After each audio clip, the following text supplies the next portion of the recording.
Plantation.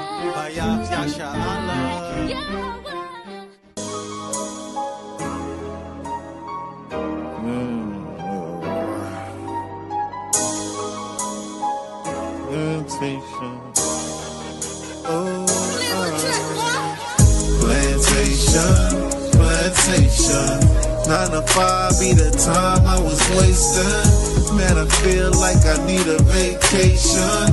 Saving up for my resignation. Why I feel like my manager hating.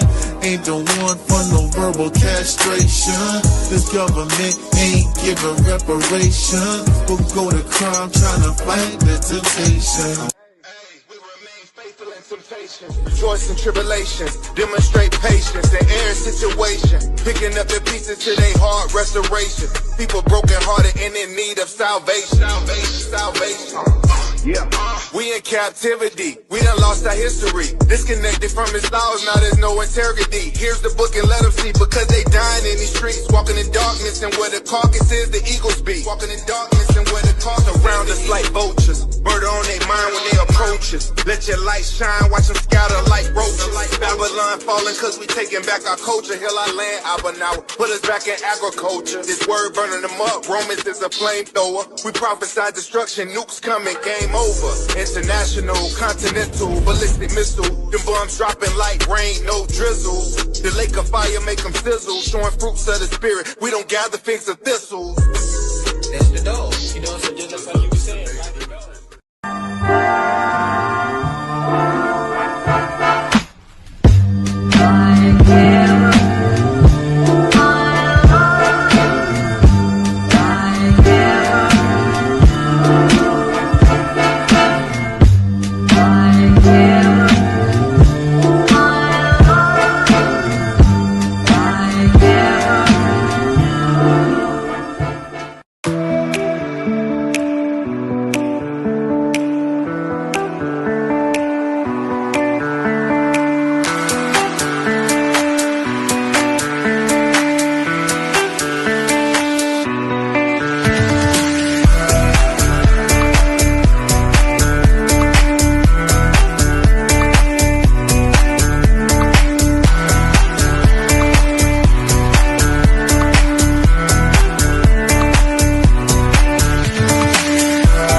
Hey, my name is Amani Bright Laws.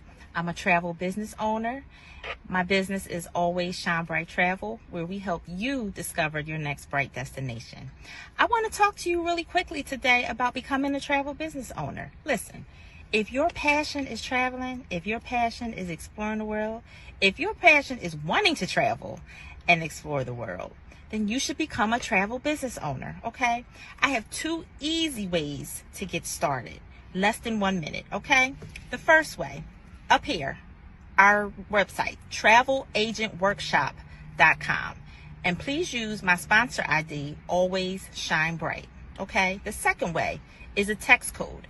Text the word workshop to the number 281-767-9711. And again, reference my sponsor ID, Always Shine Bright, okay? Listen. The workshop is free. It's a free 3-day workshop, which gives you all the information on how to get started to become a travel business owner. Okay. Any questions that you have will get answered within that workshop. Okay. So let me meet you on the money making side of travel, where you can turn your passion into your paycheck. Y'all know what time it is. It's your boy Chef D-Nail. Over here, guess who's cooking? Good cooking, good eating, good living. Y'all know how we do it every Sunday about this time, man. We're going to get straight to it. We got the chicken and dumplings, all right? We got the perch fish with the mac and cheese, with the yams, with the 5 cheese toast over here on the Texas side. And, of course, we got the world-famous turkey tips, all right? We also got, on this one, we got the greens with the turkey tails, and we got the spaghetti. You already know what time it is, man.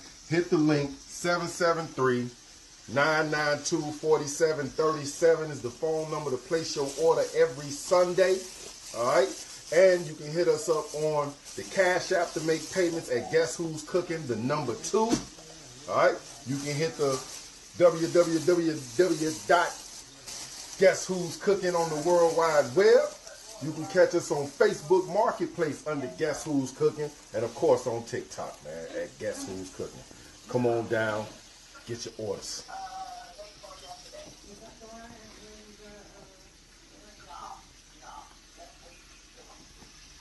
Give me shame, I give you peace from underneath. Give me mind and being light to reignite.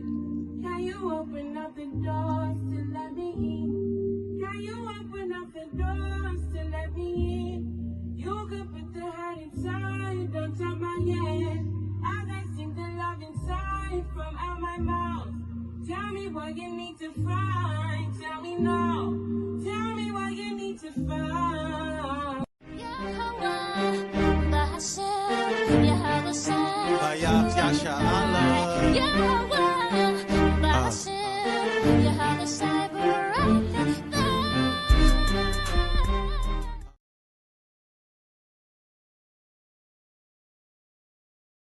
This is the book of 2nd Ezra, chapter 15 and verse 6. For wickedness have exceedingly polluted the whole earth, and their hurtful works are fulfilled.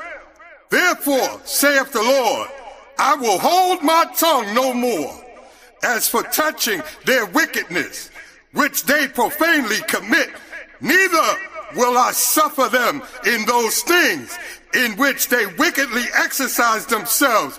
Behold, the innocent and righteous blood crieth out unto me, and the souls of the just. Should like Ryan, you devil's not my friend. Should like Ryan, you devil's gonna die.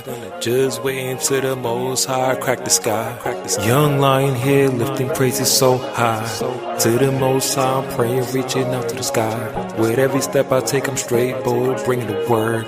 Roaring for your wish our division will be heard. Yo, it's the young lion rising up just with the light. In the land of the living, man, I'm ready to fight. With my heart full of faith, my spirit on fire. I'm praising Yahweh and Yahweh shout my true desire. From the roots of my people, I'm standing 10 toes down. With the wisdom of ages, I'm bringing truth to sound. Yahweh Bahashem, Yahweh shout, I'm calling your name. In the midst of the struggle, I'll never feel ashamed. Through the trials and the pain, I'm holding up my head. With the shield of the spirit, I'm breaking down them dreads. From the streets to the mountain, just let the truth be told. With the fire in my bones, I'm never left cold. You devils cold-blooded with the spiritual sword of fire. You heathens gon' be gutted, and guess when none is rutted. I'm walking with my brethren, united always stand. In the light of his glory, we shaking up them lands. Young lion here lifting praises so high. To the Most High I'm praying, reaching out to the sky. With every step I take I'm straight, bold, bringing the word. Roaring for Yahweh, our division will be heard. Young lion here lifting praises so high. To the Most High I'm praying, reaching out to the sky. With every step I take I'm straight, bold, bringing the word. Roaring for Yahweh, our division will be heard. We rise from the ashes, we shine like the sun. In the name of our Lord, his battle axe is won. With unity and strength, we'll never be divided. In Yahweh Shai kingdom, man, we stay abided. We speaking of war, with the elect is gonna be guided. With a sword in our hands, we keeping it 100 grams. You devils bubble burst, we stash you in a hearse. You mad when you realize that you really cursed. Brought down to the grave and now you're resurrected. Home of the brave, and now you became our slave. Brought down to the grave and now you're resurrected. Home of the brave, and now you became our slave. Young lion here lifting praises so high. To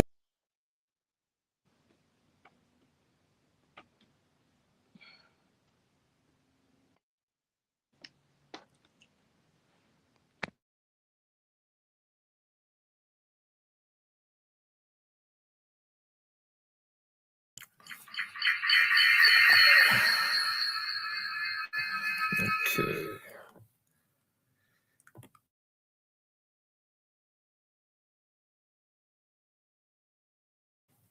Shalom, shalom. All right, here we go. Hey, shalom, shalom, family. How about Shemya Shabrakadu? Another HOI Thursday night class. Hopefully, brothers and sisters doing well, throughout the week. It was a beautiful Pentecost we had recently, mighty feast days, and some great edification from the Tuesday class and also the Wednesday yesterday from the brother Sadia, HOI Wednesday night news. So we just keeping it going, family. Definitely, hopefully y'all get edified as well today. So once again, all praise Yahweh Shem Shah's brother Ahrayah. I'm coming at y'all with a topic today, talking about why do Muslims keep Eidaladha, right? So Eidaladha, a lot of people don't know what that is, so we'll get into it ASAP. Let me show y'all what it is. And yeah, I got all this stuff, King. I got the laptop. All praises, man. I got the laptop. All right, so let's get into it. Let's see what is Eidaladha. All right. Let's get into it.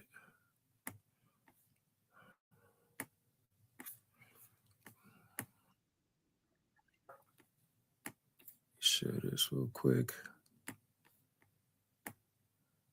Okay.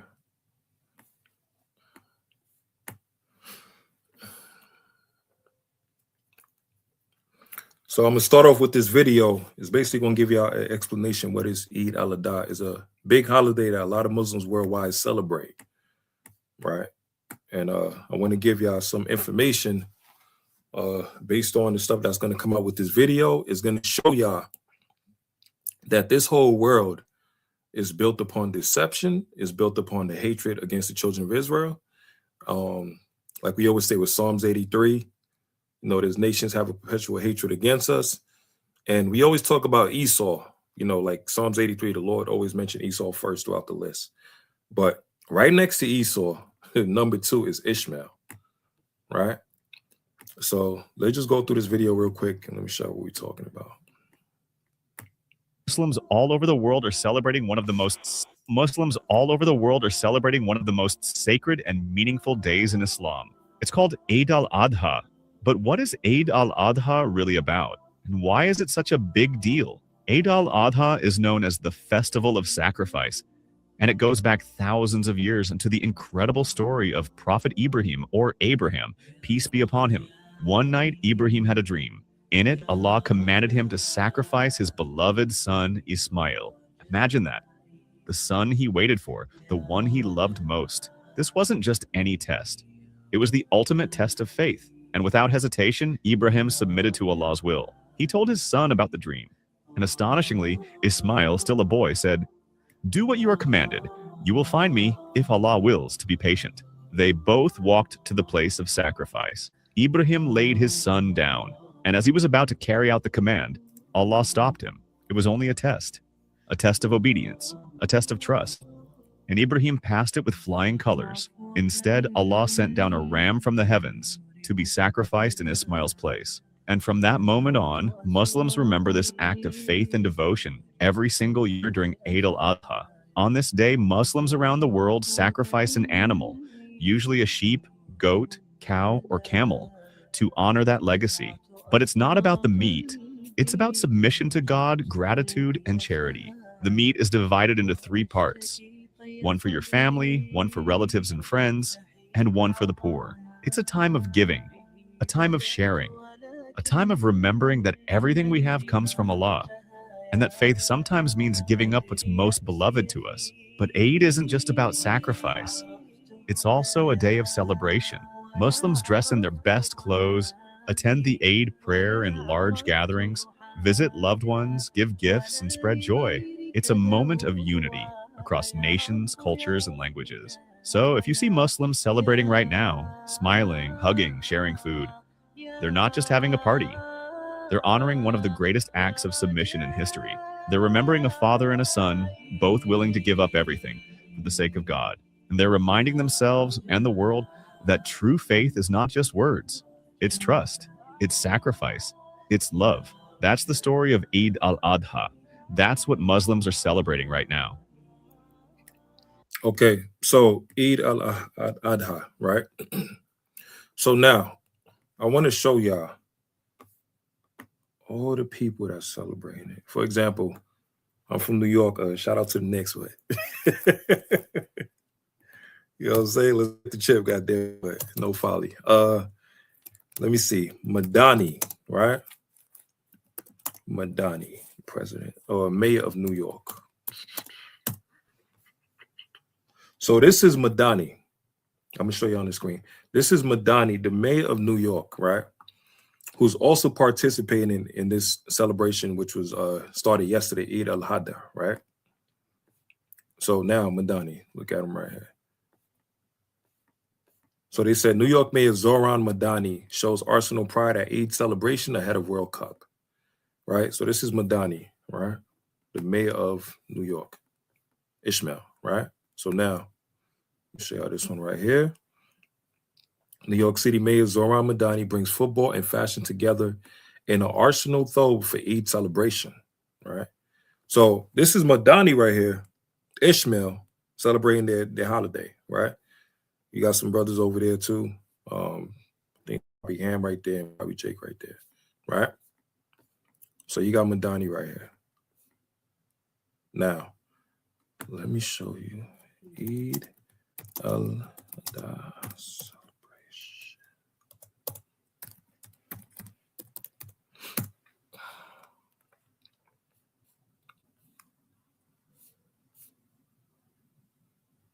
So now, let me go right here. So another picture right here I'm going to show y'all.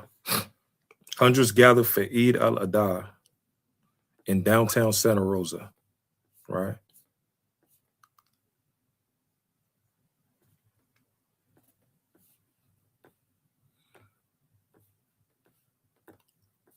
Let's see. Let me show you this. All right, let me share the screen right here. So you can see it. The first one I was showing was Madani, right? So this is Madani that was celebrating Eid al-Adha, right? And he got everybody around him. He got Jake, he got Ham mixed in and all of that stuff, right? So they all celebrating Eid, right? So now, let me show you this next picture right here. Right here. Hundreds are gathered for Eid al-Adha in downtown as well to Santa Rosa, right? So many examples. Now, the thing with this holiday, this is celebrated worldwide by all Muslims, right? Worldwide by all Muslims. All right, let me take this one out. Now, I want to show y'all there's a big contradiction, because while millions of people all throughout the world are celebrating this holiday, all of it is based on lies, right? What do I mean by that? Let's go into the scriptures real quick. Let's go to Genesis chapter 22.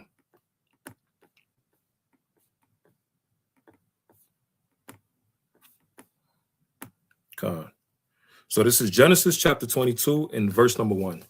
It said, and it came to pass after these things that God did tempt Abraham and said unto him, Abraham, and he said, behold, here I am.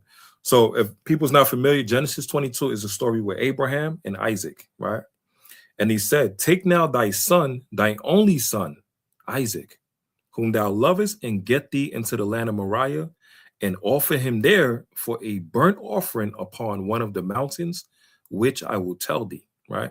So now the Lord said, take thy son, thy only son. Now, remember, in the book of Genesis, chapter 17, right? Who was born first? Was it Isaac or was it Ishmael? Right? Let's get that real quick. In Genesis chapter 17, let's see. Okay.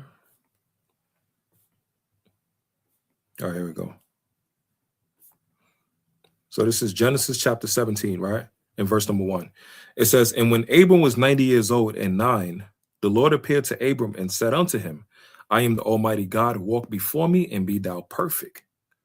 And I will make my covenant between me and thee, and will multiply thy seed exceedingly. Right? And Abraham fell on his face, and God talked with him, and saying, As for me, behold, my covenant is with thee, and thou shalt be a father of many nations. Neither shall thy name any more be called Abram, but by thy name shall be Abraham, for a father of many nations have I made thee. Right? And I will make thee exceeding fruitful, and I will make nations of thee, and kings shall come out of thee.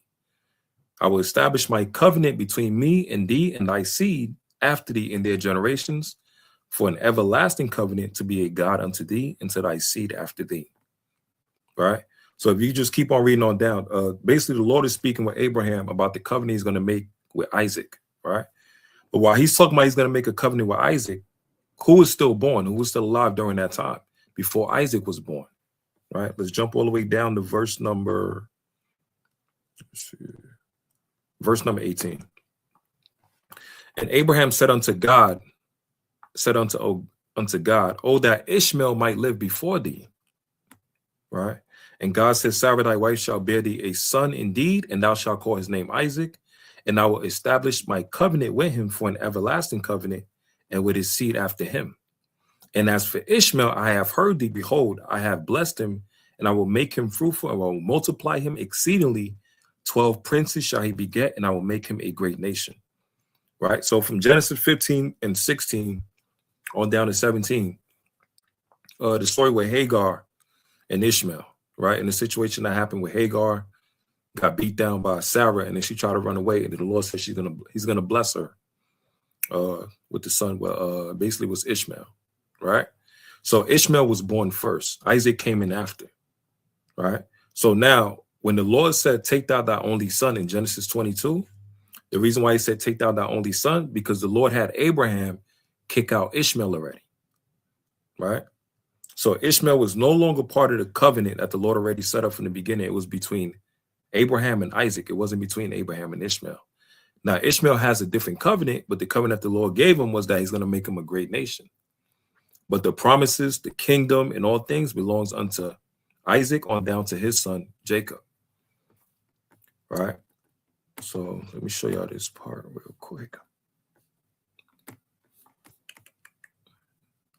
Once again, shalom, shalom, family. Khan. Yeah, like the sister was saying, yeah, Ishmael was born first. Khan. So now,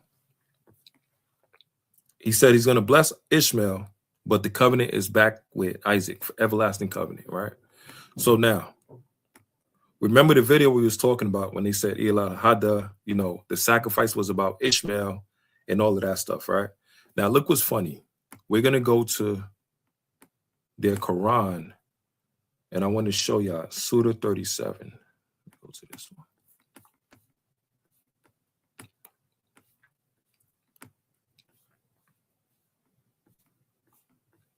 And we'll go back to the video as well, too. But I want to show y'all Surah 37.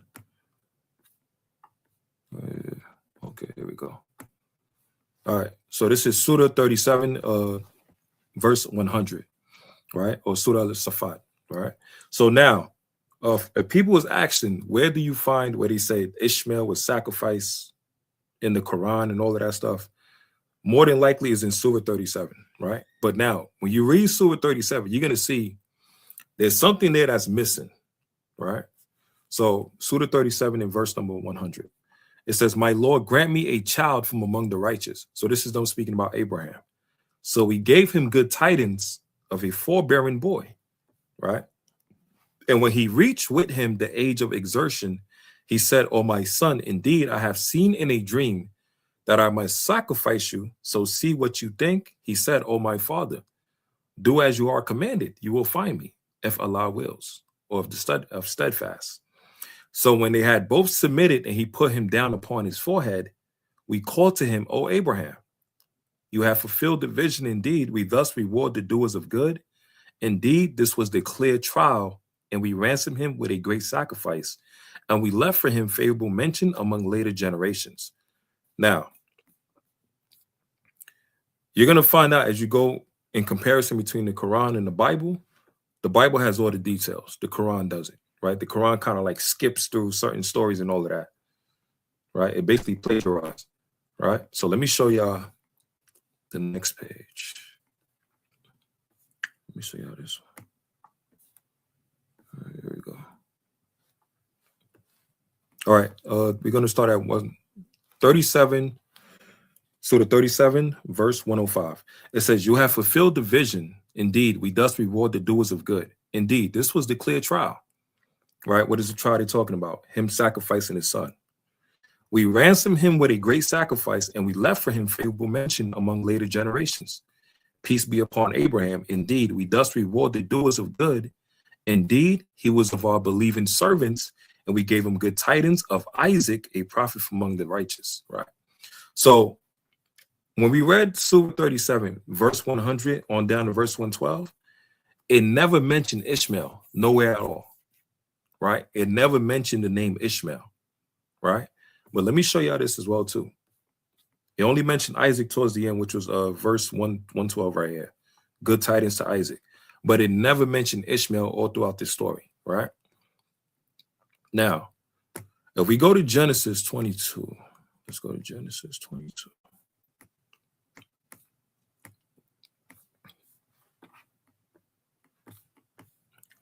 All right, so we're at Genesis 22, and we'll read the verse number 2. And he said, take now thy son, thine only son Isaac, whom thou lovest, and get thee into the land of Moriah, and offer him there for a burnt offering upon one of the mountains which I will tell thee of. And Abraham rose up early in the morning and saddled his ass and took 2 of his young men with him, and Isaac his son, and clave the wood for the burnt offering, and rose up and went unto the place of which God had told him. Right? Which God had told him. Then on the 3rd day, Abraham lifted up his eyes and saw the place afar off. And Abraham said unto his young men, abide ye here with the ass, and I and the lad will go yonder and worship and come again to you. Right? So this is basically Abraham telling Isaac to wait. Right? And Abraham took the wood of the burnt offering and laid it upon Isaac his son. And he took the fire in his hands and a knife, and they went both of them together. Right? And Isaac spake unto Abraham his father and said, my father. And he said, here I am, my son. And he said, behold, the fire and the wood, but where is the lamb for a burnt offering? Right? Keep in mind the key word with lamb for a burnt offering. And Abraham said, my son, God will provide himself a lamb for a burnt offering. So they went both of them together. And they came to the place which God had told him of. And Abraham built an altar there and laid the wood in the order and bound Isaac his son and laid him on the altar upon the wood. And Abraham stretched forth his hands and took the knife to slay his son. And the angel of the Lord called unto him out of heaven and said, Abraham, Abraham. And he said, here I am. And he said, lay not thine hand upon the lad, neither do thou anything unto him. For now I know that thou fearest God, seeing thou hast not withheld thy son, thine only son, from me.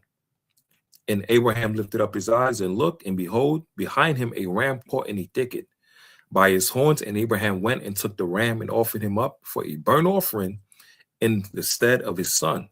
Right? So all throughout it's showing you it's only dealing with Abraham and Isaac. Right? From the beginning, from verse 1 and 2, it says thy only son, Isaac. Right? And Abraham called the name of that place Jehovah Jireh. He didn't say Allah. Right? He said Jehovah Jireh, or how we say Yahweh, right? Yahweh Yarah, right? As it is said to this day, in the mount of the Lord it shall be seen. And the angel of the Lord called unto Abraham out of heaven the second time and said, by myself have I sworn, saith the Lord, for because thou hast done this thing and hast not withheld thy son, thine only son, that in blessing I will bless thee, and in multiplying I will multiply thy seed as the stars of the heaven, as the sand which is upon the seashore. And thy seed shall possess the gates of his enemies, and in thy seed shall all the nations of the earth be blessed, because thou hast obeyed my voice. So Abraham returned unto his young men, and they rose up and went together to Beersheba, and Abraham dwelt at Beersheba, right? So this is Genesis 22. This is the actual story from the situation with Abraham and Isaac, right? So remember, this is Genesis 22 in the Bible. Now, once again, if we go back to the Quran, let's go back to the Quran.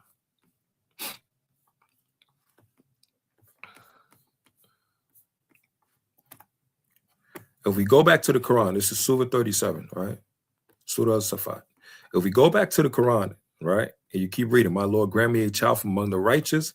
So he gave him good tidings of a forbearing. So when he reached with him the age of exertion, he said, "O my son, indeed I have seen in the dream that I must sacrifice you. So see ye what ye think." Said, "O my father, do as you are commanded. You will find me if Allah wills of the steadfast."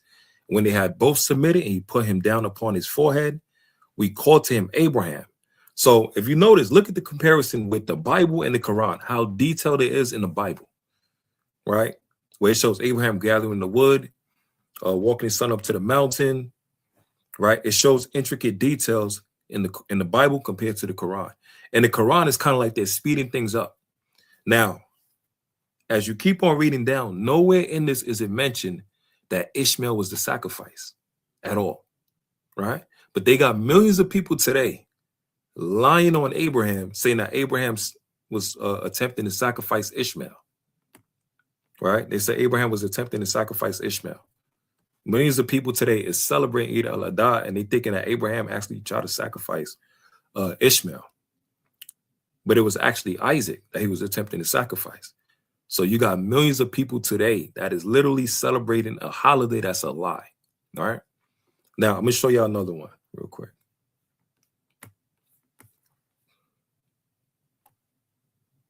Right, Khan. They lied about the whole thing and said the Bible is corrupt.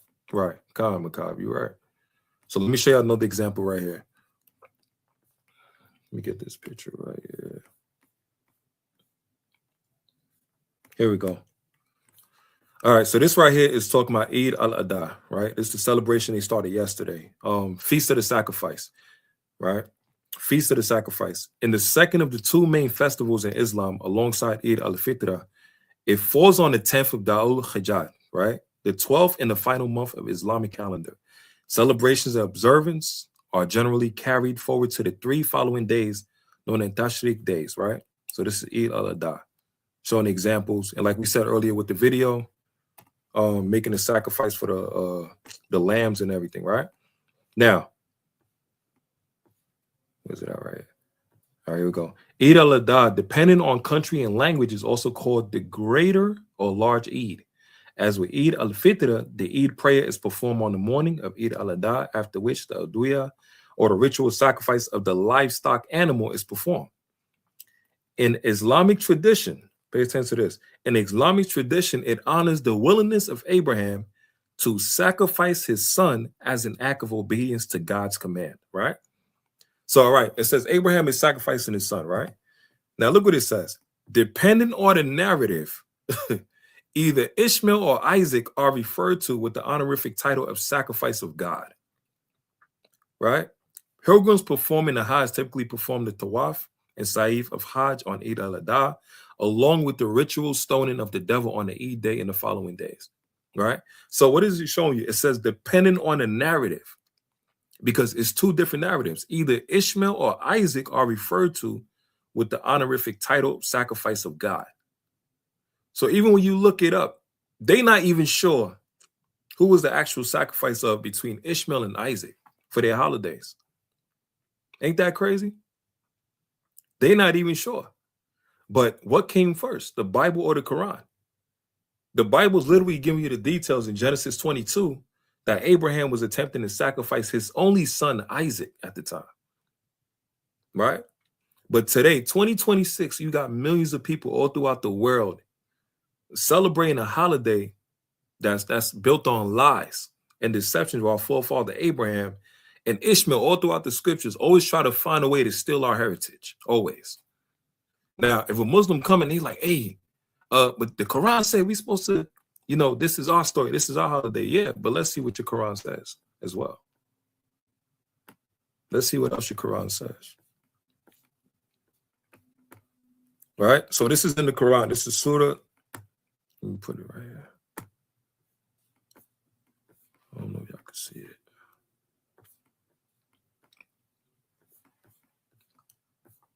God says, yeah, they're a bunch of liars. They're a bunch of liars.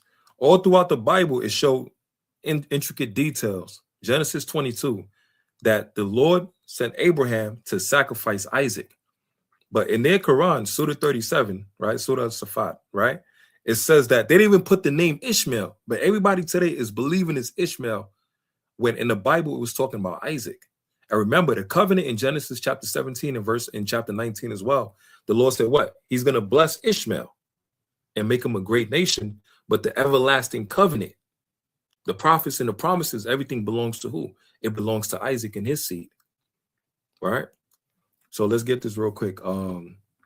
This is in the Quran, Surah Nas, right? Surah Yunus, right? So that's Surah 10.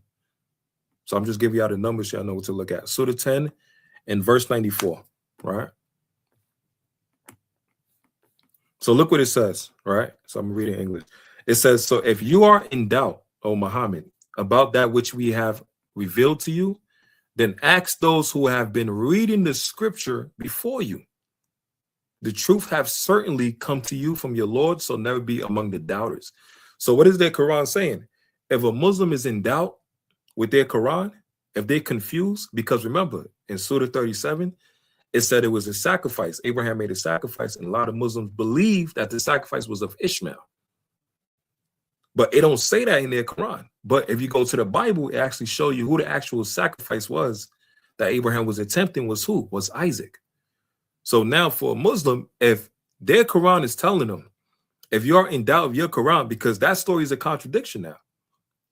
You know what I'm saying? The story for them in Surah 37, right? Surah Safat is a contradiction right now. Because once again, what came first? The Bible. So even in their Quran, they're telling you are in doubt, go back to the people that were of the scriptures. Who are the people of the scriptures? The children of Israel. Okay? Let's see. So let's get this real quick. Let me go back to Eidaladha. Let's go back to this video real quick. Celebrating one of the most sacred and meaningful days in Islam. Now, Muslims all over the world are celebrating one of the most sacred and meaningful days in Islam. It's called Eidaladha. But what is Eidaladha really about? And why is it such a big deal? Eidaladha is known as the Festival of Sacrifice, and it goes back thousands of years into the incredible story of Prophet Ibrahim, or Abraham, peace be upon him. One night, Ibrahim had a dream. In it, Allah commanded him to sacrifice his beloved son, Ismail. Imagine that. The son he waited for, the one he loved most. This wasn't just any test. But yeah, see now? In their Quran, it in nowhere is said specifically Ishmael. Specifically. It didn't even tell you either one of his sons just to make it easy. No. Nowhere in their Quran it says specifically Ishmael. But that's what everybody take and run with it. That's how bad Ishmael want to steal our covenant and our blessings. Right? All these nations, they want everything that we got. It's like that saying with let me look this up real quick. I heard this term past 2 months, and I'm like, never heard this before, right? Let me find this real quick. This is what Ishmael want to do with us. This is literally what Ishmael want to do.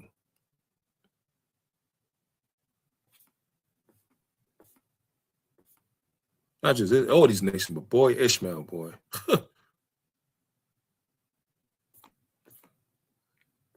me see. All right, I'll go with this video right here. It's like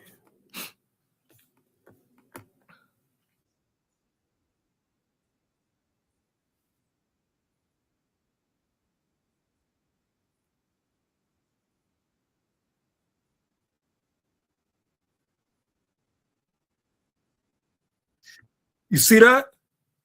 Just sign number one. They're trying to get into your life. Ishmael lacks identity. They want our identity. They want to be the chosen people of God. Right? Let me show y'all this real quick, man. They want to be the chosen people of God so bad. The Lord already blessed them with being a great nation. They got the 12 princes. They got the oils and all of that stuff. They want to be us so bad, right? But look at this. It says, this is Surah 2:122, Surah al-Baqarah, right? It says, O children of Israel, remember my favor upon you and how I honored you above the others, right? So in their Quran, it says their own quote unquote Allah honored us above everybody else, above the others, right? Now there's a different translation that's going to make it even more. Let me see, where's this one at? Where are you?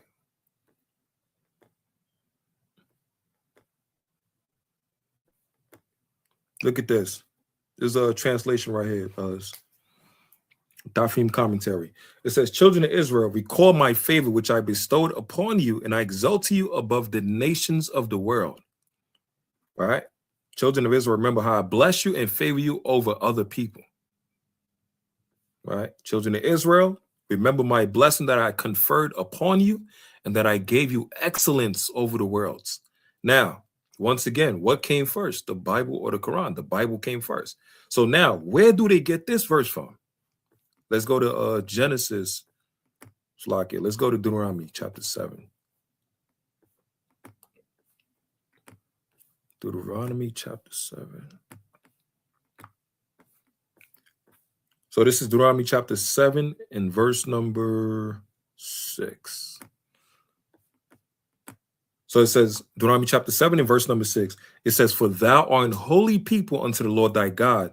The Lord thy God has chosen thee to be a special people unto himself above all people that are upon the face of the earth. So the Bible, which came first, already had the scripture in there. Deuteronomy chapter 7 and verse 6. The Lord already made that covenant and said that the children of Israel will be above all nations of the earth, right? But in their Quran, with Surah 2:122, Surah al-Baqarah, right? They literally trying to steal everything that we got. It's destiny swap, basically. Right? Oh, children of Israel, remember how I blessed you and favored you over other people. Children of Israel, recall my favor which I bestowed upon you, and I exalted you above the nations of the world. So if the Quran is saying that the children of Israel were exalted above the nations of the world, guess who's also part of those worlds? Ishmael. Right? Same as Moab, same as Ammon. It says basically above all nations of the world. And they get it from where? Our Bible. They literally plagiarize our book. And then Surah 1094, it tells you basically for the Muslims, if you got confusion in your Quran, you don't understand certain things, go back to the people of the scriptures. Who are the people of the scriptures? Us, the Israelites. Right? Show you this right there. Con, sis. Con, They literally try to destiny swap. They're trying to steal everything that we got. Everything. Even stole the story of Abraham and Isaac and switched it up and said Ishmael. Right? So number one, what do? They try to reverse themselves.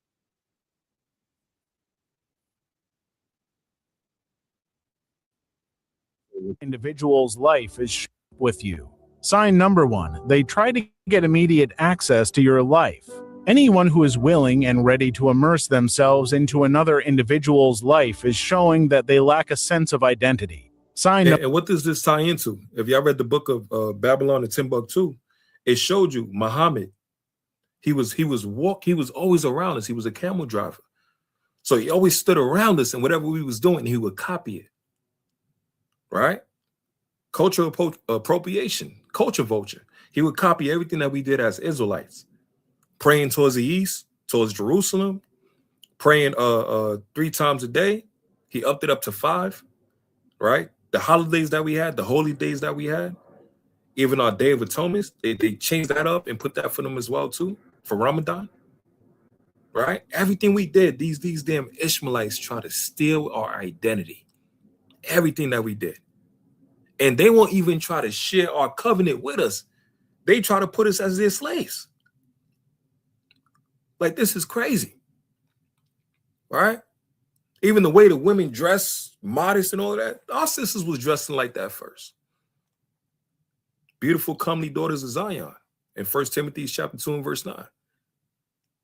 Modest apparel, right? We was warriors. ancient garments, and warriors with arms, warlike apparel and everything. The meat tree that I got on, that everybody thinking that Ishmael's the first one. Nah, this is part of our customs. We have all of this. But in the times that we in now, 2026, after the Lord said in Jeremiah 17, discontinue us from our heritage and all of that stuff, we lost our way, lost our identity, and all these other nations been eating off of us the whole time, stealing from us. And now when we wear our clothing and our customs as Israelites today, people looking at us like we copycats. We dress with our garments with the girdle, with the armbands and the matrix and the menorah chains and everything. And niggas thinking we Muslims. The hell is this? Ain't got no problem, but they mocking us. How we dressing. Hey, you looking like Power Rangers, but y'all not mocking the Muslims. You know, everything is backwards in these times, man. And this is literally what Ishmael is trying to do. Destiny swap. Like, this is crazy. Khan says. All right. Let's get this real quick. Let me show this video. Number 2, they love bomb you. They will use excessive flattery and sometimes don't mind extending kind gestures in the beginning. This is because they are trying to weaken your defenses so you will not put up any resistance. Sign number 3, they will copy you. Once this... You heard what it said? It says they will weaken, they will love bomb you to weaken your resistance. Right? So they could come near you and steal your identity and all of this stuff. Right? Now look at this. Look at this, man. Lord of mercy.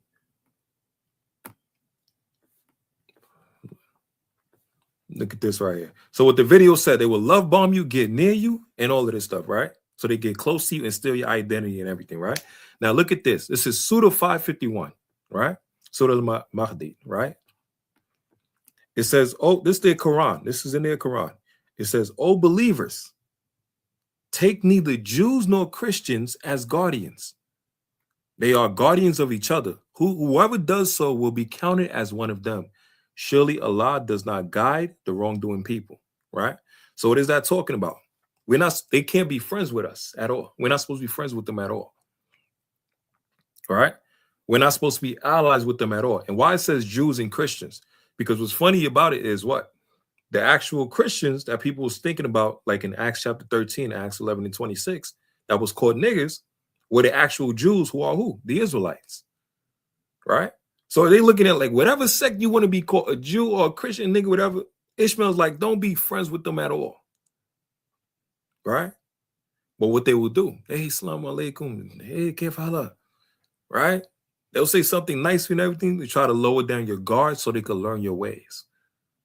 Once they learn our ways, then they'll find a way to finesse us as a people. They do that all the time. And that's part of destiny swapping. And that's crazy. That's literally what this Ishmaelite been trying to do the whole time. Right?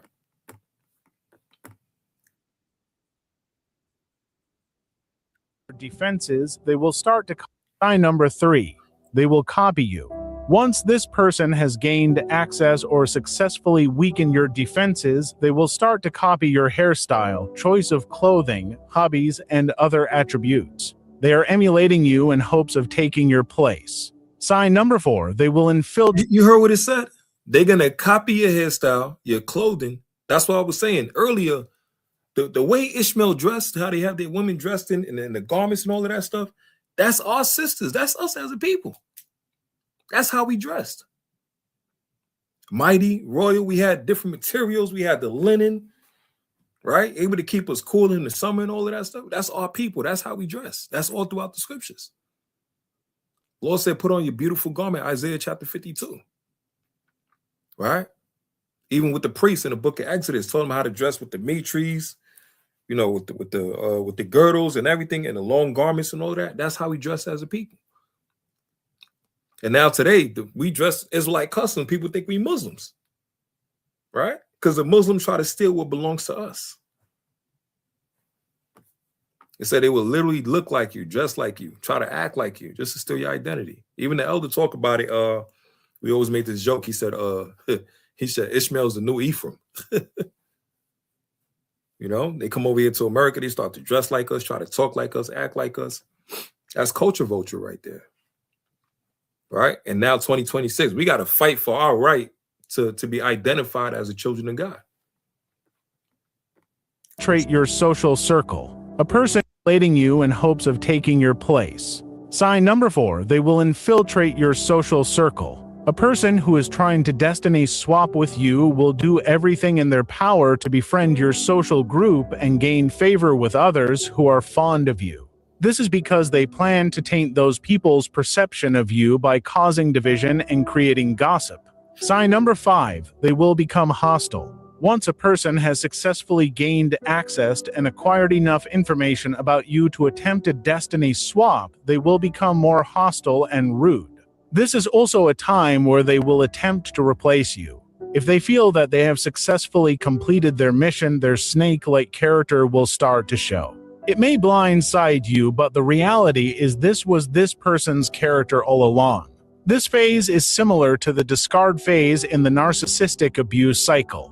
Once someone believes they have successfully destiny swapped, they will discard the person they emulated. Those were the— Oh my God, you see that? Isn't that what Muhammad did?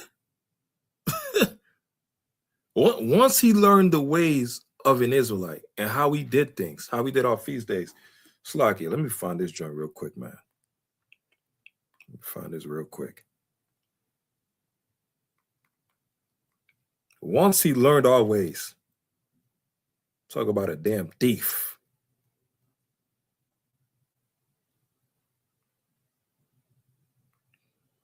Find this Muhammad. Okay, I got it.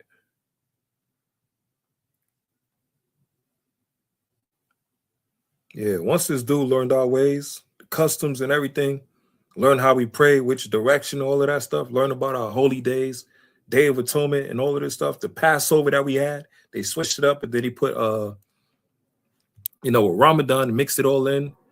Day of Pentecost, which they switched up and put as the night of power.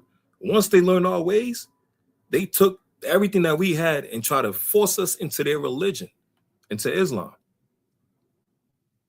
Right? Let's see. Let me get this one right here.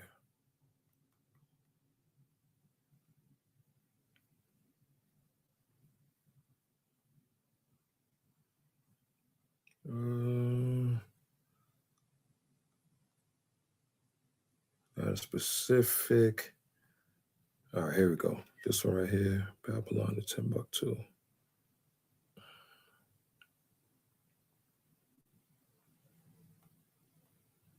Yeah, Salaki family. Let me put this picture up. Let me just play this video. The 5 signs someone is trying to destiny swap with you. If someone is trying to or has started destiny swapping attempts against you, take note of these signs. If you liked this video, be sure to like, comment, and subscribe for more. Right, so let me put premium this cuts of meat without the premium prices. It's an old. Let me share this one right here.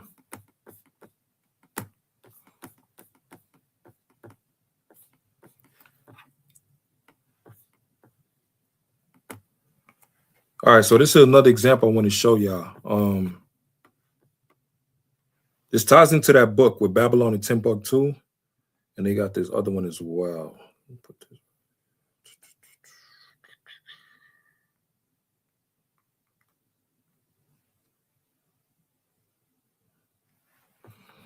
All right, if y'all can see the screen. Con, what this is, let me see. Right, they don't really like you. Con, like the sister was saying, they don't really like you, but get close to you to find out your ways. And when you figure them out, then they try to distort your image to other people. Right, that's a narcissist. Right, that's a narcissist. And what else? It says other people, like they do with us now, make people believe we're all like what they display on TV. Right, and that's what the stereotypes. Right. They say niggas love watermelon, all of this. But you know what's funny? They said niggas just love chicken and watermelon. But they took something that's positive and turned it into a negative. Like, for example, I did some research on watermelon, and listen, bro, we grew watermelon as a people, and I'm growing one right now, right? The watermelon, it took like less than 3 months to grow, right? And within a watermelon, it has damn near about 50 seeds in a watermelon. So we're just growing one watermelon. You got 50 seeds in that one watermelon. You can grow 50 more. And within each watermelon is 50 or more seeds in it, right? Did you know that with us growing watermelon, we damn near was crippling Esau's economy? We're just growing watermelon. We damn near was crippling this devil's economy. Why? Because the watermelon is a superfood, is a superfruit. Has water in it, nutritious and everything, and all of that stuff. It's healthy, right? And as well, it grows fast. And then plus, we was bartering with each other as a nation, as a people within each neighborhood. Person grew rice, and we would trade with rice, watermelon, so on and so forth, right? Chicken, beans, whatever, and all of this stuff, right? We didn't need this damn devil. We didn't have to depend on this devil. We kept things amongst ourselves. We was doing so good with growing watermelon as a business that he had to create a caricature. This devil had to create a caricature mocking us because of us eating watermelon. When the watermelon was already good for us, it was positive, it was healthy for us, and all of that stuff. So he had to mock us and create a caricature and try to shame us for us doing something positive within ourselves as a nation. And he was mad. Why? Because he couldn't get in. He couldn't get a cut of it. He couldn't get a cut of it. So he was pissed off. He was mad, right? Same as with chicken. We have farms and all of this stuff, right? Come like they do with us now. Come, beautiful point, sis. But back to the point. If you ever read the book Babylon and Timbuktu, it talks about Muhammad and all his damn thieving stuff he was doing. It's still in our culture, history, heritage, and all of that, and remixed it and created Islam and all of that stuff. That's in Babylon to Timbuktu, right? But I want to show you a quick example of these damn devils. Let me show you this real quick. Right? So it says Islam is like the 7th century all the time. The Arabs are the children of Abraham by the Egyptian Hagar, right? We know that in Genesis, who live apart from the tribes of Israel, and became pagans, right? They worship hundreds of deities. The big black box now called the Kaaba, Arabic for cube, was filled with images of their deities. So this is talking about Ishmael, right? He was the wild man. He was worshiping hundreds of pagan gods and all of this stuff, right? One of the which was called Allah. So one of their deities was called Allah. A moon deity, right? A moon god, which is pagan, right? Ahrayah was a moon deity of the Canaanites, the same Canaanites that the Lord sent us over to their land to wipe their behinds out and to take over the land. And Jericho, which is Jericho, was a major seat of her followers. Ahrayah is like Ashereth, and Allah are the same deity. They're just same demon pagan gods with different names. Muhammad declared Allah to be the greatest of the deities. The moon symbol is prominent in this religion. Islam means submission. Muhammad was born in the midst of the pagan Arabs and his clan. Watch over the Kaaba, a cube about 35 feet on each side. Inside the cube are hundreds of idols worshipped by means of cults, prostitutes who made pilgrimage to Mecca. Right? So let me scroll on down. So let's talk about Muhammad and Ishmael, right? The things they already had was of paganism, like with the Kaaba. The Lord told us in the book of Exodus. Let's get it real quick. That's why these damn demons want to destiny swap with us, the children of God, and they want to try to implement the laws and the commandments from our Bible, but they don't have the spirit to keep any of them because it wasn't meant for them, right? They could try to copycat, same as with Amalek, but it's not meant for them. So when you talk about with the Kaaba stone, right? Exodus chapter 20 and verse number 2. I am the Lord thy God, which have brought thee out of the land of Egypt, out of the house of bondage. And bondage, you talk about Egypt, boy. Ishmael with the damn sub-Saharan slave trade, right? The Arab slave trade. You talk about bondage. They had us in chains, and they was turning most of the men into eunuchs. They was cutting off the privy members so that the men won't sleep with no other women to try to have more children, right? Thou shalt have no other gods before me. Thou shalt not make unto thee any graven image or any likeness of anything that is in the heaven above, or that is in the earth beneath, or that is in the water under the earth. Thou shalt not bow down thyself to them, nor serve them. For I, the Lord thy God, am a jealous God, visiting the iniquity of the fathers upon the children, unto the third and the fourth generation of them that hate me. Right? So this was in Slaki, Exodus chapter 20. So the Lord said, us as a people are not supposed to bow down to no other gods, no graven images, whatever, stones or whatever. So now, if you go back to this picture right here,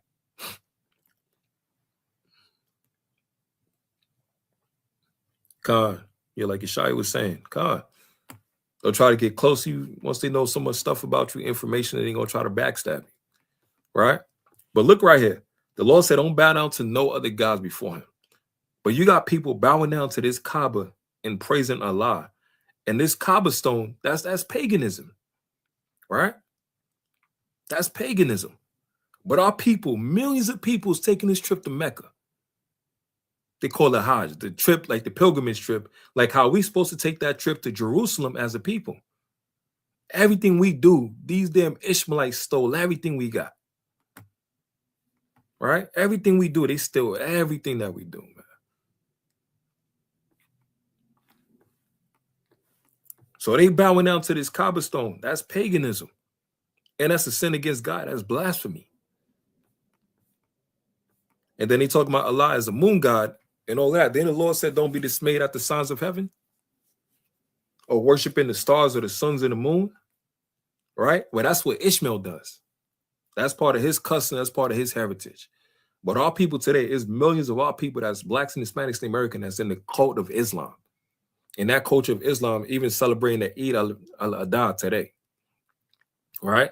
Most of them was celebrating Ramadan. I seen one nigga slide. I seen one dude, he had a damn long Muslim garment with the Knicks jersey. I was like, what?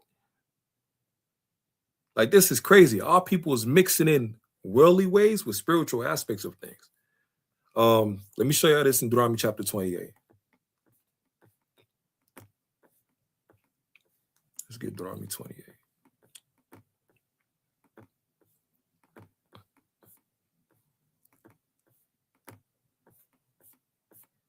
Man, you talk about destiny swap, boy. And then when we tell them we the chosen people of God, everybody looking at us like we crazy. But their own book tell them, any issues you got, confusion in the book, go back to the people of the scriptures, which is who? Us, right? So Deuteronomy chapter 28 and verse number 64. This was part of the curse the Lord said was going to be put on us. And why the Lord put these curses on us as a people? Because we have sinned against Yahweh Hashem and Shah, right? So now even our enemies is laughing at us, even trying to steal our identity, our culture, and our customs, even making fun of our forefathers and foremothers as well. You think Abraham ain't mad? Everybody today trying to celebrate a fake holiday off of him and lying on him. You think he ain't pissed off? Right? You think Sarah ain't pissed off? How much stress she must have been going through? Abraham about to sacrifice Isaac. And stress she's going through and all of that. Think she's about to lose her son. But doing it for the good of the Lord. Right? And now Ishmael is the one everybody's giving all the credit to, who was kicked out. Deuteronomy 28:64. And the Lord shall scatter thee among all people from one end of the earth even unto the other. And there thou shalt serve other gods, which neither thou nor thy fathers have known, even wood and stone. Our people wasn't following the ways of Allah or Islam and all of that before. Right? Before the ways of Muhammad. We were keeping the laws and commandments as Israelites. When that damn Muslim stinking camel jockey eating bastard came into the picture and caused all type of confusion. And that's the trickery with Islam, because a lot of people look at it and they said, yeah, they got structure, they got discipline and all that. Yeah, that's true. But you could be structured and disciplined all you want. But if the Lord ain't build that house, it's not going to prevail. The Lord ain't build that house, it's not going to truly prosper. Right? You're building it in vain. You could build that temple all you want, but you're building it in vain. You're not building the house of Yahweh Hashem Shah. Right? It says, nor thy fathers have known even wood and stone. Now, the parable and the symbology with this verse right here, the wood symbolized the Christian cross, right? Which was tying into Christianity. right? And the stone is symbolized the Kaaba stone, which ties into what? To Islam, right? So once again, we go back to this page right here. Let's see.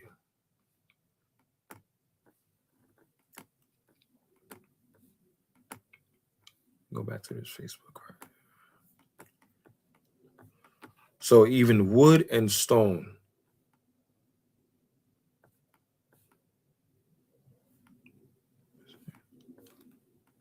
So just showing y'all a quick example. The stone right here is talking about is the Kaaba stone, right? The wood, once again, Cesare Borgia and Christianity.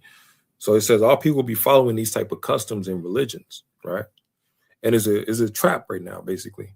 Either you're going to be in Christianity and Jesus is white, Jesus is all love and all of this stuff, or you're going to be in Islam, you know, Allah and Muhammad, and it's all confusion. But all people are stuck in one or the other, and that's both confusion. And guess what? You're not in the right place because you're wasting your time building for the heathens instead of building your own people, your own nation, right? But the whole earth right now is celebrating this pagan holiday, relying on Abraham, on Father Abraham right now, right? Let's see what the brother said.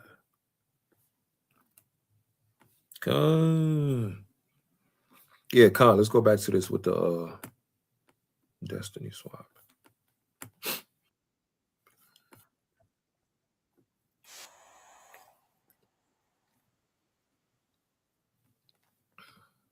go back to this part.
Right, and that's the same thing that happened. Once they get close to you, they steal your identity. Now they want to kill you.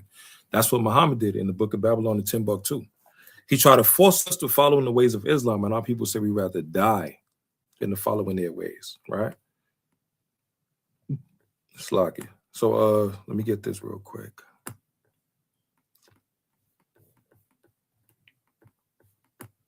Fully completed their mission, they're snake and rude. This is enough information about you to attempt a destiny swap. They will become more hostile and rude. This is also a time where they will attempt to replace you. If they feel that they have successfully completed their mission, their snake-like character will start to show. It may blindside you, but the reality is this was this person's character all along. This phase is similar to the discard phase in the narcissistic abuse cycle. Once someone believes they have successfully destiny swapped, they will discard the person they emulated. Those were the 5 signs someone is trying to destiny swap with you. If someone is trying to or has started destiny swapping attempts against you, take note of these signs. If you liked this video, be sure to like, comment, and subscribe for more. All right, so let me show another example as well.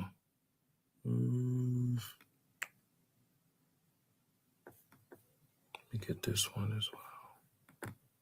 So let me go back to this video right here with the Eidaladha. It was the ultimate test of faith, and without hesitation, Ibrahim submitted to Allah's will. He told his son about the dream, and astonishingly, Ismail, still a boy, said, "Do what you are commanded. You will find me, if Allah wills, to be patient." They both walked to the place of sacrifice. Ibrahim laid his son down, and as he was about to carry out the command, Allah stopped him. It was only a test of obedience, a test of trust. And Ibrahim passed it with flying colors. Instead, Allah sent down a ram from the heavens to be sacrificed in Ismail's place. And from that moment on, Muslims remember this act of faith and devotion every single year during Eid al-Adha. On this day, Muslims around the world sacrifice an animal, usually a sheep, goat, cow, or camel, to honor that legacy. But it's not about the meat. It's about submission to God, gratitude, and charity. The meat is divided into 3 parts. One for your family, one for relatives and friends, and one for the poor. It's a time of giving, a time of sharing, a time of remembering that everything we have comes from Allah, and that faith sometimes means giving up what's most beloved to us. But Eid isn't just about sacrifice. It's also a day of celebration. Muslims dress in their best clothes, attend the Eid prayer in large gatherings, visit loved ones, give gifts, and spread joy. It's a moment of unity across nations, cultures, and languages. So let me get Genesis chapter 1 real quick. Let me show you. We had Genesis 1. Let's get John chapter 1.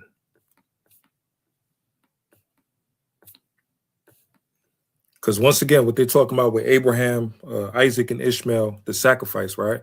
Let me show you this real quick.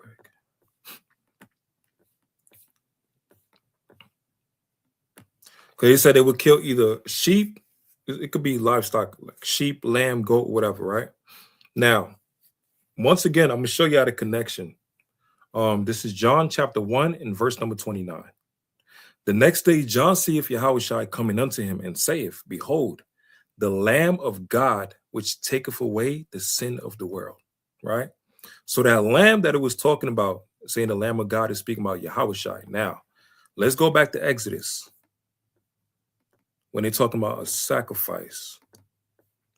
Exodus chapter 12. This is the Passover right here, right? Okay, here we go.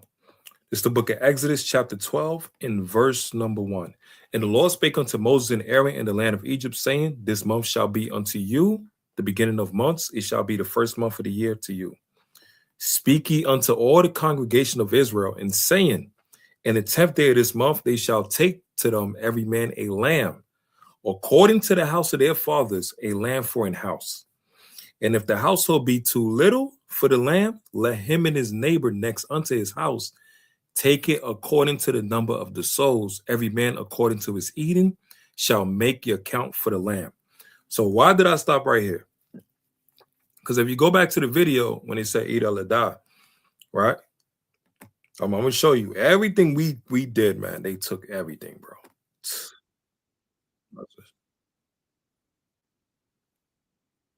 Here we go. Go ahead.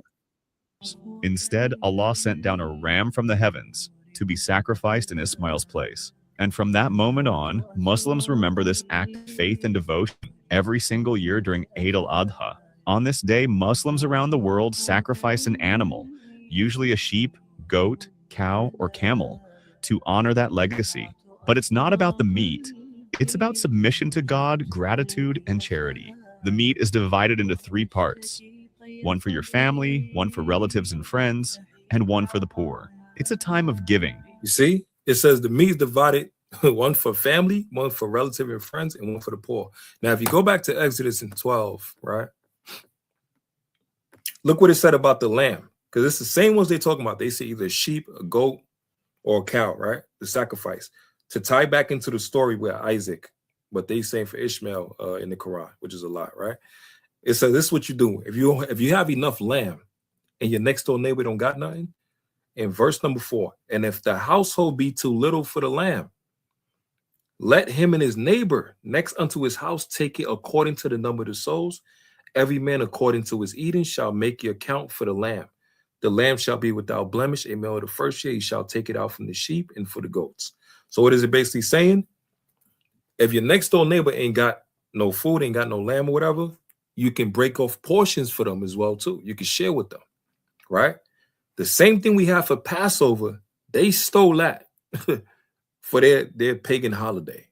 The same customs, how we break bread with each other, we share with each other. This is what Ishmael took from us as a people, right? Now today in 2026, we're people that are selfish. We don't like to come together. We don't like to be as a team. We want to do everything by ourselves, individuals, right? But look how these nations, they taking everything we used to do as a people, as a custom, and they're prospering now more than ever compared to us. But they're still in our identity and still in our heritage, right?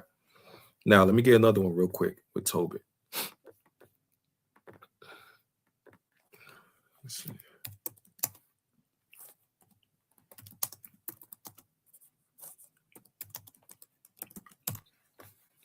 Let me show this another video.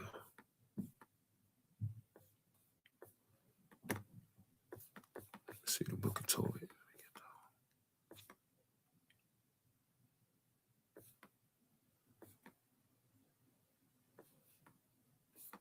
Here we go. Right here.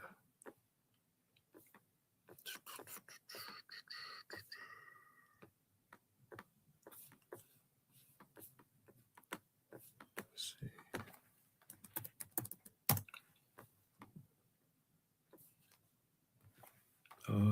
Tobit, KJV. All right, here we go, right here. All right, so this is the book of Tobit. Let me show you this.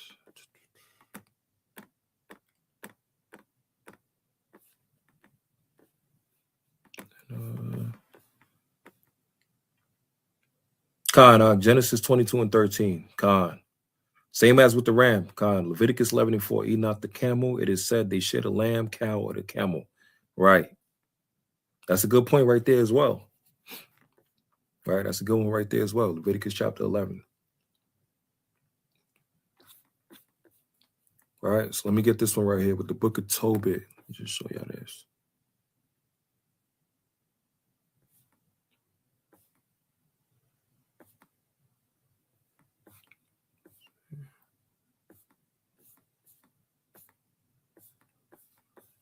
That's a good point too as well. Yeah, Macabre was saying with Genesis 22, right? To show like with the video with the ram in the thicket. So literally everything we have in the Bible, they take it. They take it all. They take everything. Shalom, shalom, family.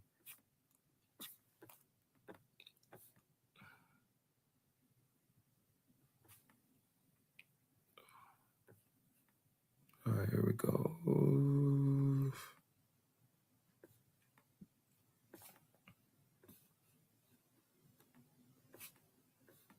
All right, here we go. Tobit chapter 1.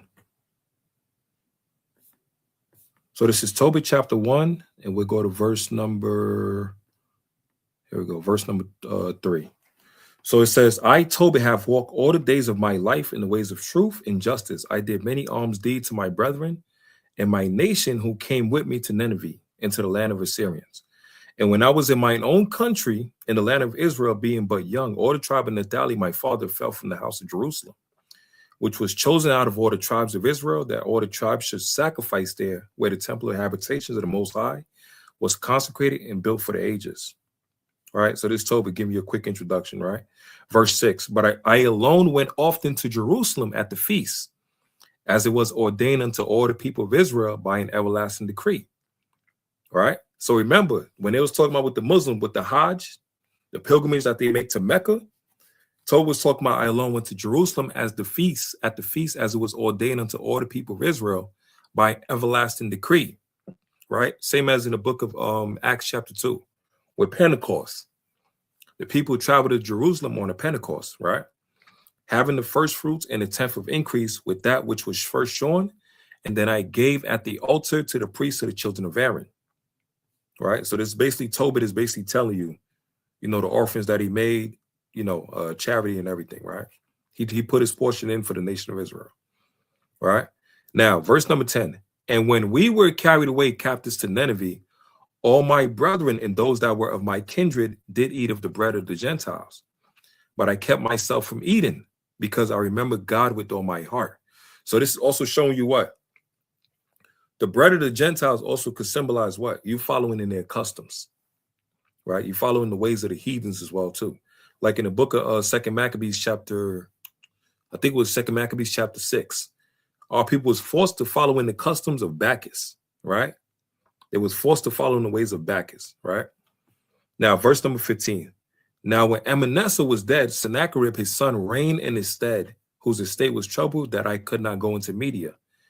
And in the time of Manasseh, I gave many alms to my brethren and gave my bread to the hungry and my clothes to the naked. And if I saw any of my nation dead or cast about the walls of Nineveh, I buried him. So when this verse is showing you what? It's showing you the charity of our people, right? Even in Leviticus, it talks about with a harvest. When you got a harvest coming, like we was talking about with the Pentecost, Feast of First Fruits, the Lord was saying what? Don't take everything that falls off the tree, off the fruits and the vegetables that you have. The Lord told you to what? Leave some for the poor, right? So we always gave alms to our people. We always was charitable as a nation, as a people. We always considered the poor within our people, within our nation. Now, the same thing that we do, Ishmael take our customs and they want to be the same as us. They want to do the same exact thing as us. Same as them praying 5 times a day. They get that from us. The Lord said for us in 1 Thessalonians chapter 5, pray without ceasing, right? Daniel prayed like 7 times a day. David prayed 7 times and even more. All throughout the scriptures, everything we did that was righteous, the Ishmaelites come in and they try to copy and paste, and then we get no credit for it, and then they want to put us as slaves. But now today, they celebrate Eidaladha, and millions of people celebrating it. Even our people, I bet people in Old Block, they celebrate like they always do, right? So what is happening? We're living in a world of lies and confusion. Let me see something.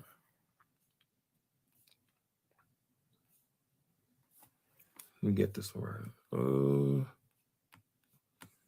Let's get oh yeah, let me get one more video. The Abraham Accord.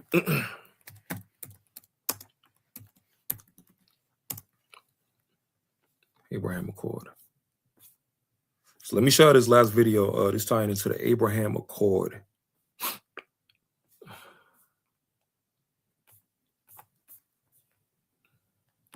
Let me see.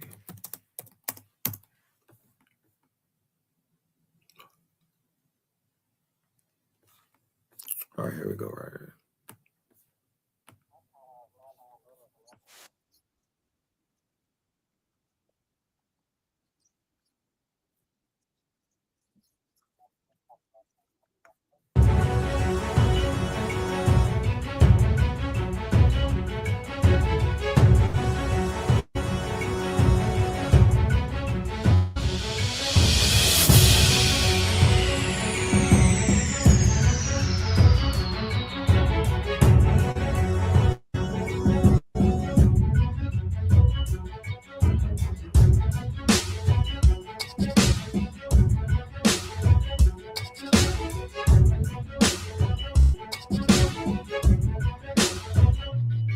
So this right here, this Trump had a recent meeting. He was trying to get Ishmael and them to join together, right?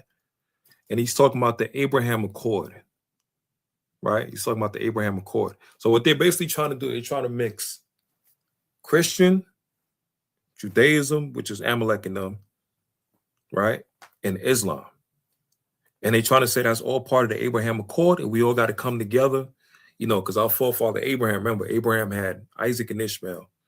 And then Isaac had Jacob, right? And Esau, right? So they trying to tie all that together to make it as one nation. But remember, the Lord said he only made the covenant only with the children of Israel. And he told us not to mix with these other nations. But now in 2026, Trump and the Edomites, they want the whole world to come together. And they'll even use our forefather Abraham, right, as the catalyst to try to unite the people together. But the Lord already told Abraham that he's going to be a father of many nations, but the seed, the everlasting seed, is going to come from Isaac onto Jacob, right? So that's where the separation came in. But these other nations, they're jealous because they didn't get that covenant, right? So like the video we showed earlier that was saying with destiny swapping, they want to be us so bad, but they can't, and they're mad, right? So let me show this other video right here, just to give you a better example.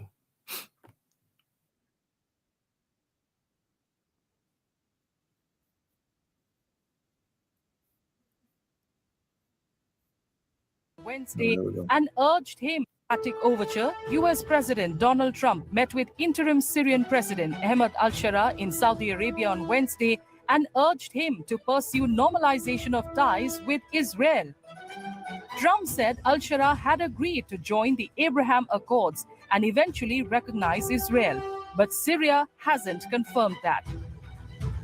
Trump, in his speech in Riyadh on Tuesday, expressed hope that Saudi Arabia would soon join the Abraham Accords and recognize Israel while acknowledging that it would do so in its own time. Saudi Arabia long has maintained that recognition of Israel is tied to the establishment of a Palestinian state along the lines of Israel's 1967 borders. The Abraham Accords are landmark agreements brokered by the United States in 2020 that normalize diplomatic relations between Israel and several Arab nations, including the United Arab Emirates, Bahrain, Sudan, and Morocco. These accords are basically, normalizing relation between Arab states with Israel. Diplomatic, political, and economic cooperation between these countries,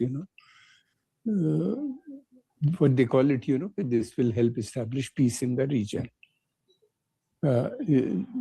So Americans, this was proposed by the Americans, and Americans are promoting it. Israel is one of the most trusted ally of the United States, and since Americans are plan to withdraw from this region, their forces, and they want Israel to provide protection or cooperation and military support to these countries. These countries are weak and dependent on United States for security. So this accord becomes very important for Israel and for Americans. The Abraham Accords marked a significant shift in Middle East geopolitics as the signatories recognized Israel without waiting for a resolution to the Israeli-Palestinian conflict. The Accords are named after Abraham, a revered patriarch in Judaism, Christianity, and Islam, making him a unifying figure across the three main... You see that? A patriarch revered by Jews, Christians, and Muslims, right? So these heathens, they will try by any means necessary to try to sneak their way into our covenant, right? They already got, and look, all four of them got that contract. They made the signature signs and everything. They already got a blessing from the Lord. Ishmael, his blessing that the Lord said he will make him a great nation, 12 princes. They got the oil, they got the riches, they got billions of dollars and all of that stuff. They got their own country and everything, right? Esau, we already know what Esau's blessing is. The Lord said he's going to bless him with the sword to commit war all throughout the earth. He's ruling right now. This is his kingdom right now, and he's still falling right now. He's losing everything, power and all of that, right? Jews, who they tied into this, Amalek is running the whole thing. Look what Netanyahu went back and forth with Trump, right? A lot of Americans finding out that Netanyahu and Israel, the Israelis, are the one that's actually running America. That's why Tucker Carlson's on their behind, questioning them. Hey, are you the real Jews? Well, why we don't just take a blood test? Let's see. And the Amalek like, whoa, like, hold on, what are you talking about? Hell, no, we don't need to do none of that. Whoa, we don't need to do none of that. Right? Their lies are starting to be exposed now in these times. So they're like, by any means necessary, for the Jews, the fake Jews, Amalek, the Christians, right, ties in with the Edomites and all of them. And they say America's supposed to be a Christian state and all of that, which is a damn lie, right?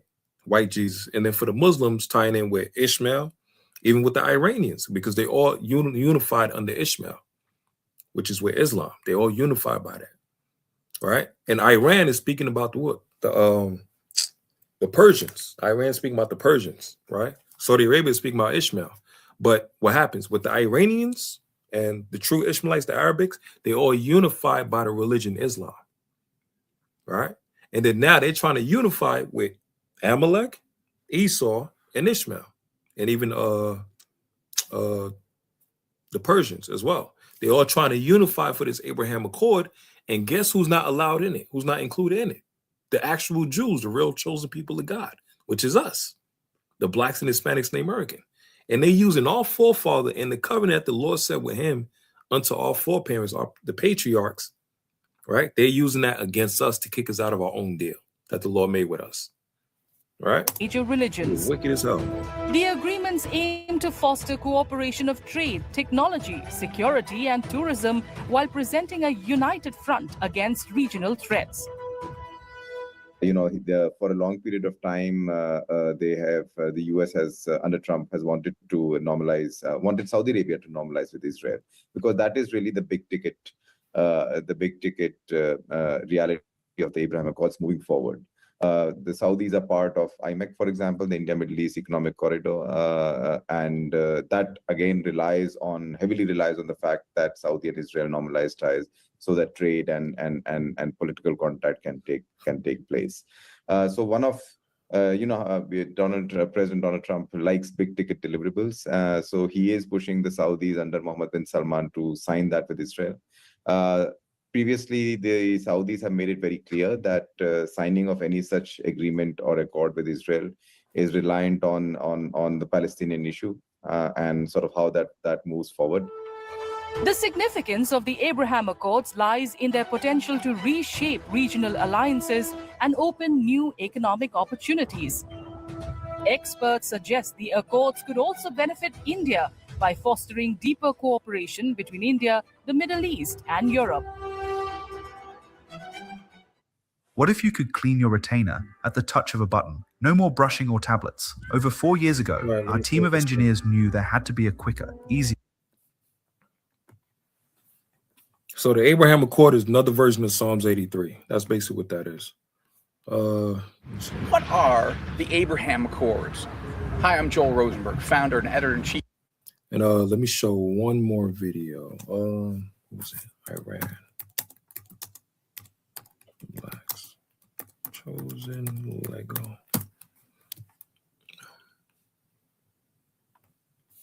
Okay. So this is a quick video. This one right here is talking about Iran, and Iran is killing America with these Lego videos. They going in right now, right? So Iran is basically telling the people that the blacks, the African Americans in America, we're the chosen people, basically, and they know that. They know we're the real Jews. They know we're the chosen people of God. And it's funny, everybody trying to cop a plea now because they know Yahweh Shai coming. All right. Even the Pope, that damn bastard, the Pope talking about, I apologize for slavery.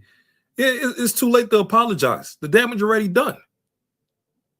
The hell are you trying to apologize for? The damage, on behalf of my people, I apologize. Well, give us some damn reparations.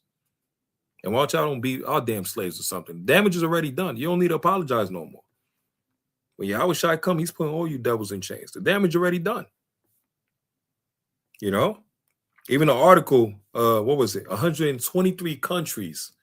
We was talking about it last month. 123 countries voted that us blacks, his so-called African-American people, have suffered the worst atrocity on this earth, which was a transatlantic slave trade. And we're going to include the Native and Seminole Indians and Northern Kingdom as well, too. Suffered the worst atrocity, the transatlantic slave trade. And 123 countries agreed to give us reparations, but only 3 countries disagreed emphatically. And guess who that was? That was Israel, which was Amalek, Netanyahu. That was America, which is with Trump in America, right? Babylon the Great, and also Argentina, right? And quiet is kept. When people get some chance to do some research, Argentina is run by Amalek, right? So you got some of these heathens like, yo, they deserve to get their reparations. And Esau Amalek like, hell no. Right? But let me show y'all this. This is a quick video. Let's end it off with this. So this talking about us. This is what Iran put a video for. They've been going at America nonstop, throughout this war and everything. Right? Pope talking about, I apologize. All right. To them chains come. Let's get this real quick.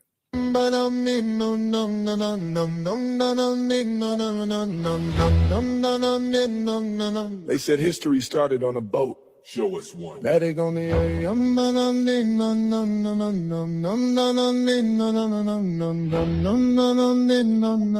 the land remembers before the lie. Yeah.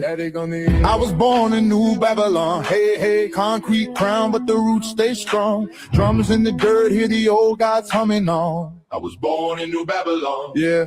I was born in New Babylon. Flags wave high, but the ground tell truth. Blood in the soil, gold in the youth. They sold us the dream, never showed the proof. I was born in New Babylon. Born where the rivers bend like hieroglyphs. Mississippi mounds, astronomers and ships align with the stars. Equinox math, long before Wall Street drew lines on maps. Old McHedge with the Nubian face. Plus all kings carve time and place. They say mystery, I say erase. Black Earth story. U.S. states, Aztec calendars, new reset days. Cycles collapsed, then the world reborn blaze. Mayan zero, yeah, math to advance while reinvented Europe's to feed the ocean's glance. They call it myth when it don't fit charts, but myth just means stolen parts. I walk on land with the memory heart. Every step beat like a drum in the dark. Taught me pilgrims, muskets, and prayer. Never taught who was already there. Never taught copper people mind by hand. Thousands of years deep in this land. I was born in New Babylon. Yeah. I was born in New Babylon. Yeah. Empire talk, but the past stay long. Temples and Grand Canyons hear the hope soul songs hum. I was born in New Babylon, yeah. I was born in New Babylon. New name, same old throne, same old change. Just polished on this to appear chrome. They remix truth, call it unknown. Born in New Babylon, yeah. I was born in New Babylon. Grand Canyon walls got temple scars. Caves cut straight, not made by stars. Hoppy Elder said world's done past. 4 reasons past. Fourth one shaking, better learn fast. Navajo speak of the twin face stage. Tech too loud, no respect for sage. When the web glows brighter than the sun, prophecy says the test begun. Yeah, they talk Atlantis like it's fantasy. But flood myths match globally.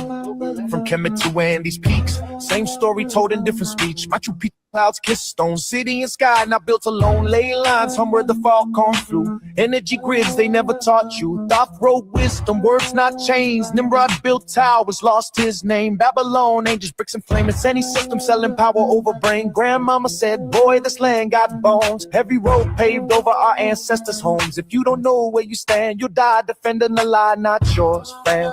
Now it's drones in the sky, ads in my sleep, gold in the clouds, souls for cheap. They call it freedom, but the meter runs. Same plantation, following a different sun. Our Maru blood, indigenous ground, 2 roots twisted, still unbound. They split us up to keep us weak, while the land itself speak. America dressed like Rome in declines past. Fourth one shaking. Words not chains. Nimrod built towers, lost his name. Babylon, angels, bricks and flame. It's any system selling power over brain. Grandmama said, boy, this land got bones. Heavy road paved over our ancestors' homes. If you don't know where you stand, you'll die defending the lie, not yours, fam. Now it's drones in the sky, ads in my sleep, gold in the clouds, souls for cheap. They call it freedom, but the meter runs. Same plantation, following a different sun. Our Maru blood, indigenous ground, 2 roots twisted, still unbound. They split us up to keep us weak, while the land itself speak. America dressed like Rome in decline. Circus loud, bread refined, but prophecy say when masks fall down, truth rise up from the underground. Not ashamed, not confused. I know the lies and I choose the truth. Yeah. I was born in New Babylon, yeah. Ancient land with a brand new corn. From mountain Mike I carry on. Babylon to know we from the northern sacred spot. Yeah, I was born in New Babylon, yeah. Right. So Iran literally created that Lego video that we just watched right now. Right. And what is happening, like I was saying earlier, truth is being spread all throughout the earth now. Now these nations trying to copy play, even with Russia, with Vladimir Putin, when he showed the Russian icons that he showed Christ as a black man, right? That was about 2 years ago, right? So now the lies that people has been hiding for so long, truth is starting to be exposed now in these times. And with Iran, why didn't they tell people that we were the Jews the whole time? Why they wait till there's a war with them in America and now they want to expose the truth? You see what I'm saying? Same as with Russia. Why Russia didn't tell the people the whole time that we was the real Jews? Why they wait till they get to a war with America and now they want to tell people that we're the real Jews and that Christ is a black man? You see, because that's Psalms 83. These nations had no problem keeping us in darkness, lying to us, as long as they're profiting off of us, keeping us as slaves. They had no problem until they had an issue with each other. You know, because Esau's a devil you can't trust. He never keep his promises. Once he started attacking these nations, Moab, Ammon, and even Putin and all of them stuff, and Ishmael, all of that, Then they say, all right, now we got the cats out the bag, right? We can't have no more deals with you like in Obadiah, right? The confederacy that they had. Enemy that was at peace with thee, he laid the wound under thee, coming to the same table. Now they're going back and forth and arguing and starting wars with each other. Now they want to expose that we're the real Jews the whole time. And remember, like I said in Genesis, those that bless Abraham and his seed shall be blessed. But it wasn't just talking about Ishmael. No, it was speaking about from Isaac onto Jacob, the real Jews, the chosen people of God, right? So from there, let me show you this last picture. This is the picture I was looking for. Babylon to Timbuktu, the Islam deception. Why do so many Israelites follow Islam? Do they not know its origin? It's the one right here. Author is Rudolph R. Windsor. After Muhammad became a camel driver, he traveled to remote and intriguing lands. He led his caravans to Persia, Syria, and Egypt, transacting business with merchants of every kind. On his business trips, he met Jews, Christians, and members of other sects. He interrogated them with concerning the tenets of their religions. He frequented the environment of the Jews and their rabbis, mostly because they were merchants and an omnipresent ethnic group. Because he could not read or write, his ears were attentive and keen to everything that the Jews related to him. Muhammad learned and extracted much from the Jewish religion and compounded it with his new religion, Islam, right? And that's like we was talking about earlier with that video with destiny swapping. They'll get close to you once they learn everything they need to learn about you, how you do things, your system, like with us with the laws and the commandments and everything.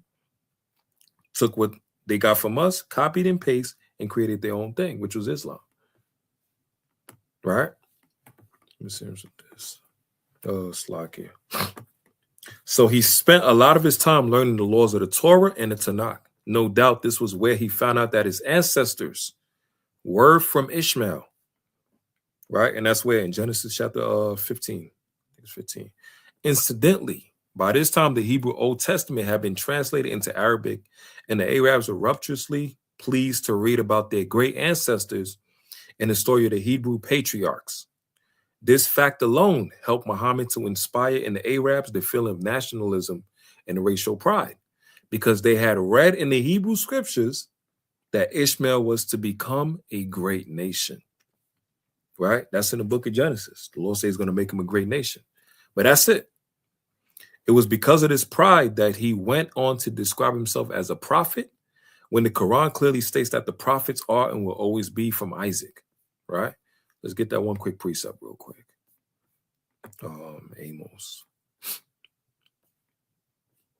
Amos 3 and 7.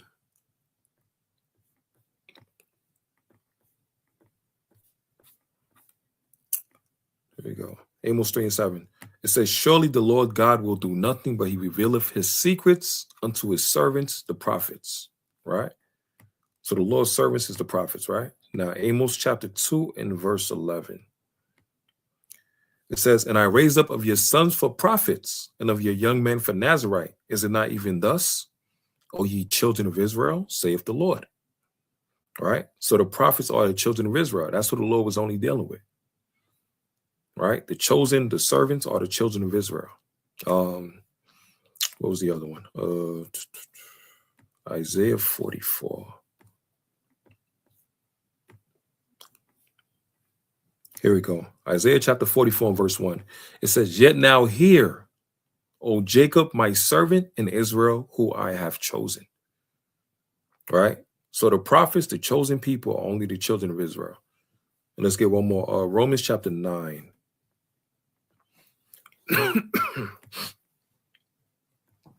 Romans chapter 9 and verse number 4. It says, who are Israelites, to whom pertaineth the adoption and the glory and the covenants, the old covenant and the new covenant, right? And the giving of the law and the service of God and the promises. The giving of the law, the 613 laws, which was tied into the Torah, right? That was only given to the children of Israel. And the service of God, which is the servants of the Lord, which are the prophets, which is only us. And the promises, which is what? The promise of the kingdom of heaven and us having rulership and ruling all these nations that have put us into slavery and subjection, right? Who Whose are the fathers, and of whom, as concerning the flesh, Christ came, who is over all, God blessed forever. Amen. Right? So the Messiah, Yahushua, only came for the children of Israel. He didn't come for everybody else. Right? Let's see. Khan, shalom, shalom, family. Right, the Messiah only came for the children of Israel. Like in Matthew 15 and 24. He only sent for the lost tribes of the children of Israel. Let me get this picture right here. Last one.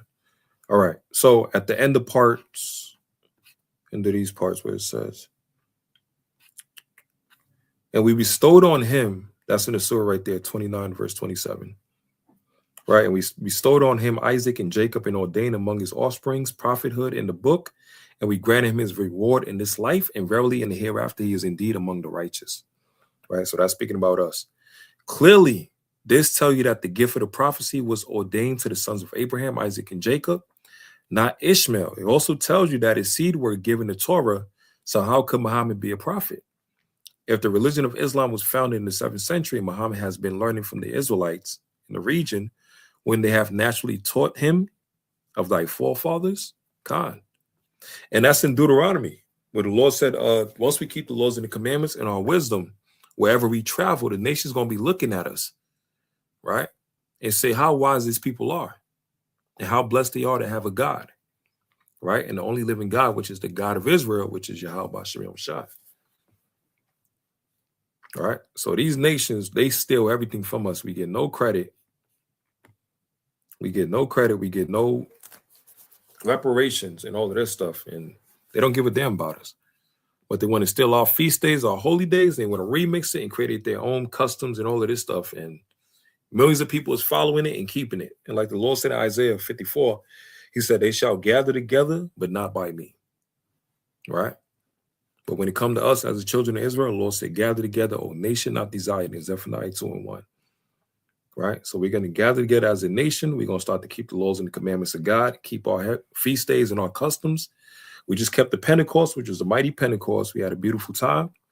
Right? We got an upcoming new moon that's coming out, June 14th. Right? June 14th will be the next new moon, more than likely.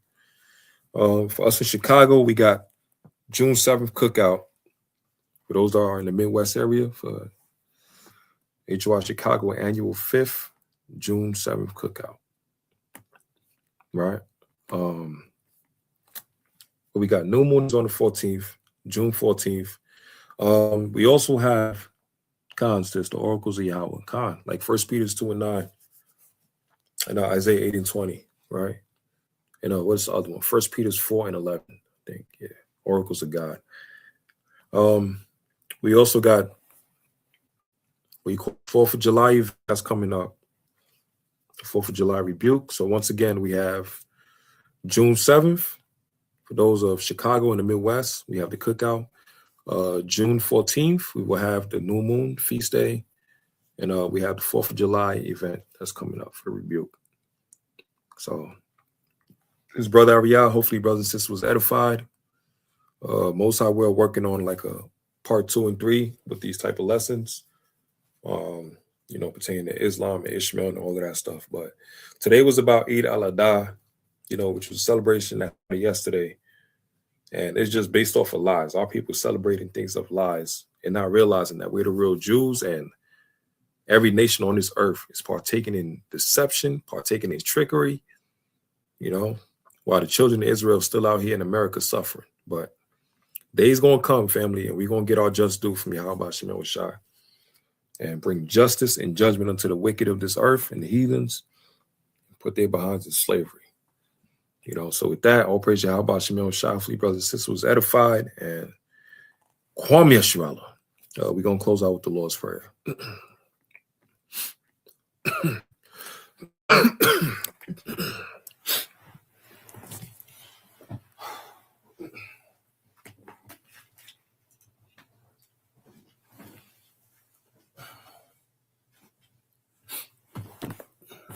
Kala Yahweh, B'Shem Yahushai, B'Shem Chakadash, Shemai Yasharallah, Yahweh Allah Hainawa, Yahweh Ahad.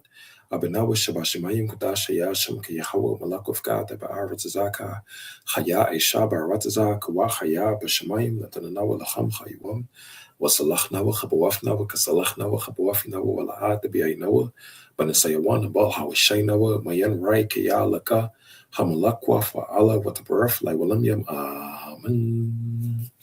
Our Father which art in heaven, hallowed be thy name, thy kingdom come, thy will be done on earth as it is in heaven.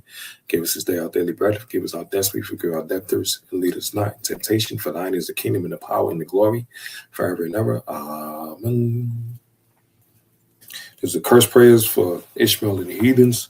Yahweh Ba'ashim Yahushai Shalak Rayim wa Anashim wa Abadim Haragim wa Mashapatim al-Kala Adawamim al-Kala Ishmael wa Gawamim wa Ayabyab Nuwa Babkasha Yahweh Ba'ashim Yahushai Duwar Dor Babulam. Amen. We come to Yahweh Ba'ashim Yahushai. Please bring death and destruction and wrath and righteous judgment upon the Edomites and also upon all the Ishmaelites and those that have tried to oppress us and try to take advantage of us as the people in the last days, as the lost tribes of Israel throughout the four corners of the earth. Bring judgment upon them. Yahweh Ba'ashim Yahushai, also to deliver us that are oppressed by our enemies and to strengthen us in these times to be warriors of God, to be children of Zion in these times to overcome our trials and tribulations. The water, the Wabba Balam. Amen.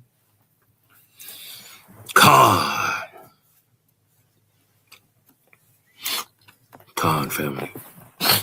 So with that, all praise Yahweh Ba'ashim Yahushai and Kwame Shalom.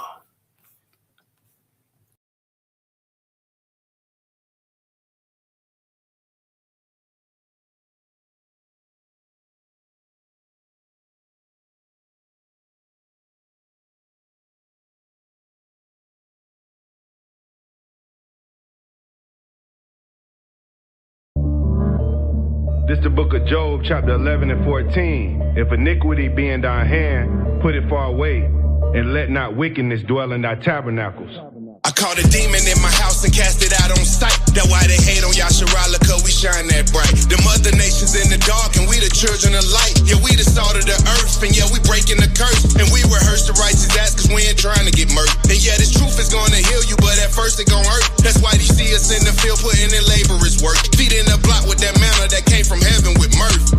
We lit like frankincense. Yeah, we them ancient men. We lit like 7 candlesticks. Confess my faults, no secret sin. They on the outside looking in, peeping in, peeking in. They thinking about sneaking in, but we perceive thoughts.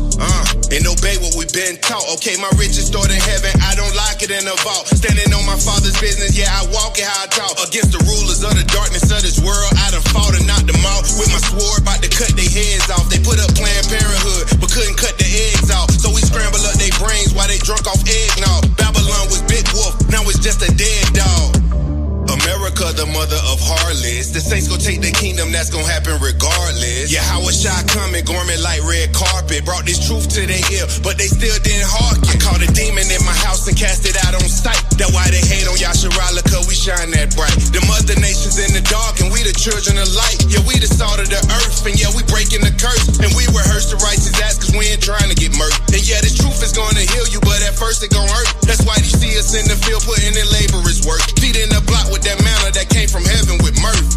Yasha, Allah, Yada, Awa, Abba. Now the wicked in me dwelling, can't invite them to me. Cost it's a different service, sir. We be feeling hurt, not on purpose. Who telling the realest verdict? You heard me, Yasha, the attorney. From Frashana, Johnny Cochran, Judah follow the dot. America moving kinda Sodom. I think we got a problem. Never did no Gucci, no the Balenciaga. But keep the sword for that beef. This Nehemiah when Benny Hanna. Got my Apocrypha, no Phantoms of the Opera. Revelation 2 and 9. It's toxic to imposters. One is out locked up. Ain't that how they brought us? The sinners and slave owners. Ain't that they forefathers? Take a breath, the labor is set. The scripture, the plug. Let's pray all connect. Keep for all haters, yep, I bet I make them sweat. 12 trials, 12 gates. Go occasion on the flesh. I caught a demon in my house and cast it out on sight. That's why they hate on Yasharala, cause we shine that bright. Them other nations in the dark and we the children of light. Yeah, we the salt of the earth and yeah, we breaking the curse. And we rehearse the righteous acts cause we ain't trying to get murked. And yeah, this truth is gonna heal you, but at first it gon' hurt. That's why you see us in the field putting in laborers work. Feet in the block with that manna that came from heaven with mirth. Y'all ready?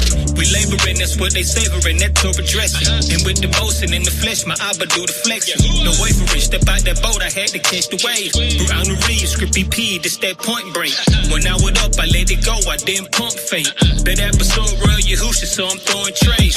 Steady killing, protecting what he bestowed to me. I'm locked in, my radar detect the foolery. I'm big chillin', resting on the 5 deuce. This that 7, no fit, but I toss quick. Precepts through the falsehood.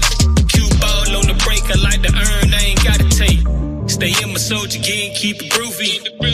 In the bunkers with it to a duty. We got the adversary in the full Nelson. Bitch, that bread for the people, and you all welcome. I caught a demon in my house and cast it out on sight. That's why they hate on Yasharala, cause we shine that bright. The mother nations in the dark, and we the children of light. Yeah, we the salt of the earth, and yeah, we breaking the curse. And we rehearse the righteous acts, cause we ain't trying to get murked.